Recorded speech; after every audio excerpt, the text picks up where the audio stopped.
Oke, kali ini kita bakal ngebahas salah satu ide paling kuat buat ngebangun kekayaan, yang idenya datang dari Naval Ravikant. Konsepnya itu simpel banget, tapi bisa mengubah segalanya. Daya ungkit atau leverage. Ini bukan cuma istilah bisnis yang ribet ya. Menurut Naval, ini tuh skill paling fundamental yang ngebedain antara orang yang cuma kerja keras sama orang yang benar-benar bisa membangun kekayaan. Nah, gimana sih cara kerjanya di dunia nyata? Dan gimana kita bisa manfaatin ini? Yuk, kita bedah bareng-bareng. Kita kan sering banget dengar kerja lebih giat, lembur lebih lama, pasti sukses.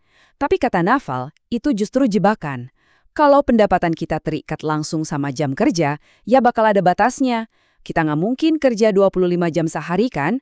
Pertanyaannya, gimana caranya kita bisa ngelewatin batasan itu?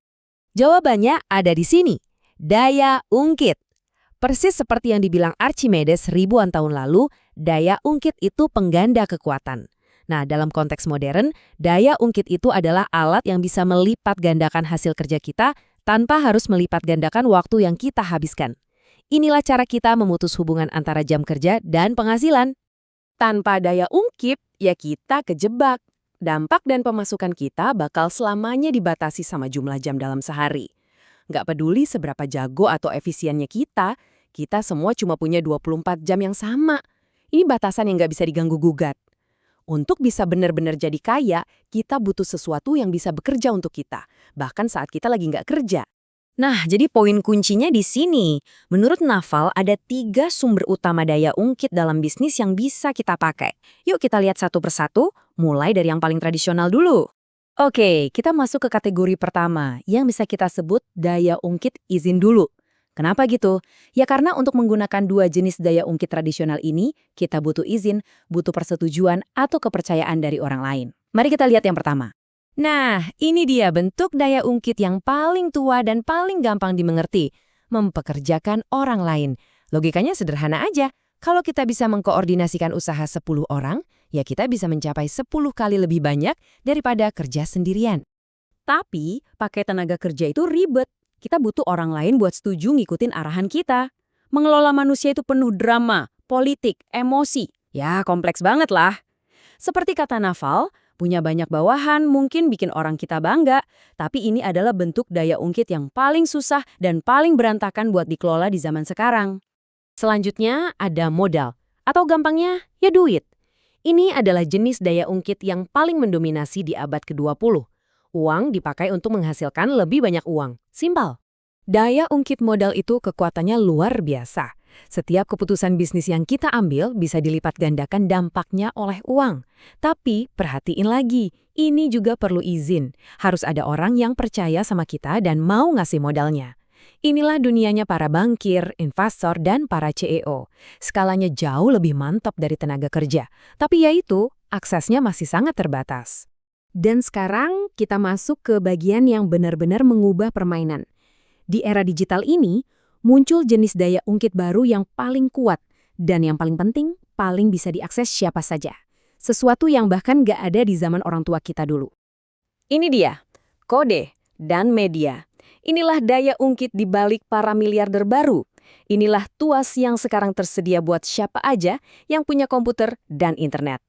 Konsep intinya itu revolusioner banget. Produk tanpa biaya replikasi marginal. Maksudnya apa sih? Gini deh, coba pikirin.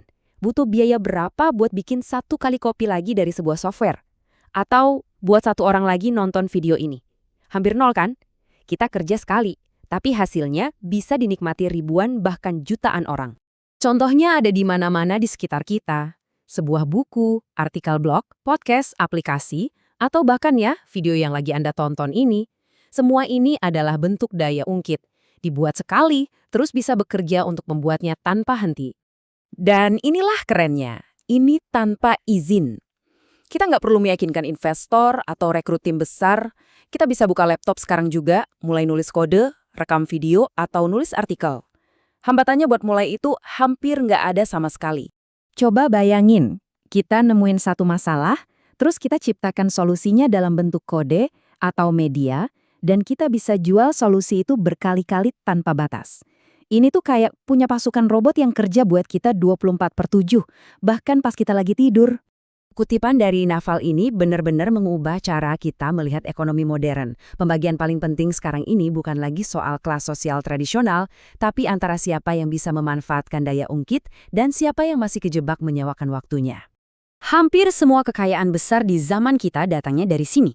Coba pikirin, Jeff Bezos dengan kode Amazonnya, Joe Rogan dengan media podcastnya, atau para kreator sukses yang Anda tonton di platform ini. Mereka semua membangun kerajaannya di atas daya ungkit tanpa izin. Oke, supaya lebih jelas dan nempel di kepala, yuk kita rangkum sebentar. Kita udah bahas 3 jenis daya ungkit yang bisa jadi senjata kita buat membangun kekayaan. Kalau kita bandingin ketiganya kayak gini, perbedaannya jadi kelihatan jelas banget.